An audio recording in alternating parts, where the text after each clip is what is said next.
Hi everyone, welcome to my channel. Today through this video we are going to talk about some of the myth and facts about disc herniation and disc bulge. As a physical therapist, throughout the 15 years of my experience, I have treated multiple cases on disc herniation and disc bulge. So there are lots of misconceptions about this topic. So through this video, I am going to explain to you what are the misconceptions, also learn is it possible to cure it completely, and along with that what to expect in future, whether a person can return to their normal physical activity or not. So without further more delay, let's start the video. First, let's understand what is a disc.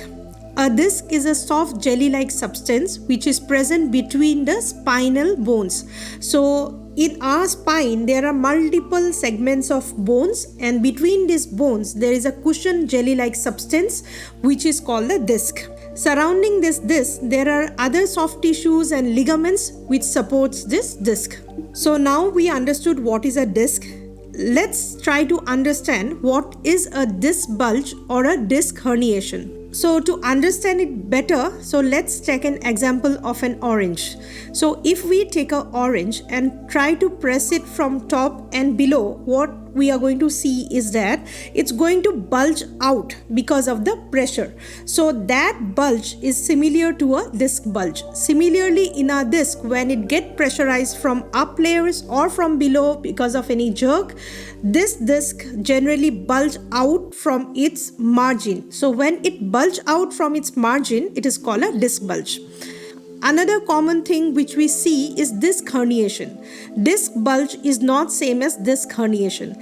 Under disc herniation, there are different patterns of disc herniation, namely protrusion, extrusion and sequestration.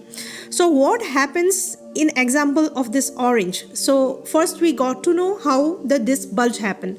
Now furthermore pressure if we put on the orange, what we can see is there will be small cracks on the peel of the orange, and also the inside matters is going to get compressed and it's going to come out from its position. So furthermore, if we try to compress it, what we can see is that the orange will actually pulp out. Basically, the outer layer will crack out and the inside pulp will come out along with the juice. So these are the different stages of a disc coming out. Initially, the disc bulge. If it is furthermore put pressure, we see the disc protrusion. Furthermore pressure, we see the extrusion. And then if we press it completely, there will be a complete spill out of the juice and pulp, which is called as sequestration of the disc. Now, when these things are happening, we call it as the acute phase of the disc issues. So in this acute phase, the pain will be very severe. A person may not be able to move or may not be able to change position or may not be able to turn on the bed also. Standing and walking will be furthermore difficult. So all these symptoms are seen in the acute phase. Now, after 2 weeks, this acute phase moves into a chronic phase. In this chronic phase, some of the patients still feel the pain, but it may not be as severe as the acute phase. And some of the patient may also feel the pain radiating from the back up to the legs if the nerves are compressed. So two different stages, that is the acute phase and the chronic phase. In acute phase, the pain was mainly because of the fresh disc coming out. And in the chronic phase, most of the time, the pain is because of the injury that has been caused to the soft tissues. Now, when a disc is coming out, along with that area, it's definitely going to affect the surrounding areas like the ligaments and the muscles surrounding the disc. So these ligaments and the muscles react to the action, and that's when the muscle gets spasm and inflammation increases. So as the soft tissues get affected, the chronic stage pain continues because of this muscle issues and spasm of the muscles. So I hope you understood that acute phase pain is mainly because of the disc coming out from its place, but the chronic phase pain is mainly because of the soft tissues, that is the muscles and the nerve if it is compressing. So now we got to know what is happening in the acute phase and what is happening in the chronic phase. Both the time the treatment will be slightly different, because initially in the acute phase our first aim is to bring down the pain, and to bring down the pain generally painkillers are suggested, and more safer option is the physiotherapy treatment to bring down the pain. Once the pain subsides, in the chronic stage, we have to correct the muscles, bring down the spasm of the muscles, improve the muscle strength, improve the flexibility of the muscles, and also improve the blood circulation to the soft tissues. In this chronic phase, when we treat it, generally most of the time a person can be completely symptom free, that is, a person will completely recover from the symptom of pain. When we see a patient, you say it as a pain, but we see it as a cause. So we have to treat the cause which is causing this, and for that purpose exercises customized for the person is very, very important, and that can be done through a physical therapist who is going to help you to customize the exercises. Now let's understand how common is this, because most of the time we see that patient comes with lots of anxiety and tension because of the reports shown in the MRI. If we take the age group of 20 years, then we see that 1/3 of them are actually affected by this issues. And if we consider up to 80 years, this 1/3 increases by the number of 43%. In fact, to explain this in a more easy way, every second person without a back pain can show some changes in the MRI report, specifically with the disc. So seeing these analytics, we understand that it is as common as getting wrinkles as we age.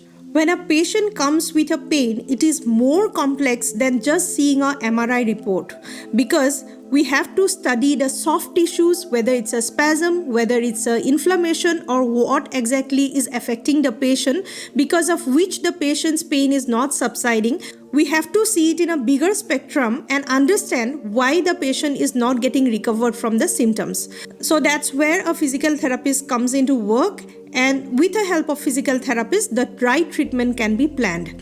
Now, how much is it possible to cure it? If you have taken the proper care during the acute phase and the chronic phase, which I have already explained in my video, then in a course of 6 months, a person can be treated 60 to 90% conservatively. And also, to be more specific, what is the duration that you can expect your pain to come down? Some of the patients get recovered in 2 weeks itself, and maximum up to 6 weeks a person can feel the pain.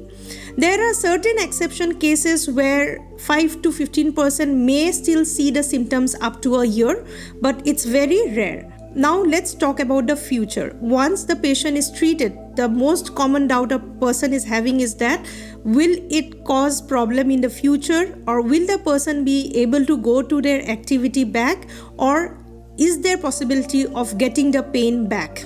In 2019, there was a study done Kuliana. This study was done on 9 patients who had disc herniation. After 9 months of time, when the MRI was taken second time, it showed that most of the disc has gone back to its position. All 9 patients had the reabsorption of the disc completely. So this proves that there is definitely a chance of pushing your disc back to its position through exercises. Now comes the second condition. If the disc is not pushed back, how is it going to affect in the future? In future, the disc which is out actually gets dried up, the body heals the disc, and whatever left outside is just a dry disc, which you can consider as a dry leaf of a tree.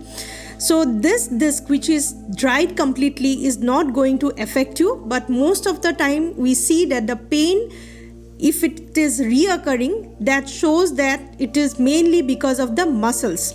So that's why proper care of the muscle is very important during the early stages.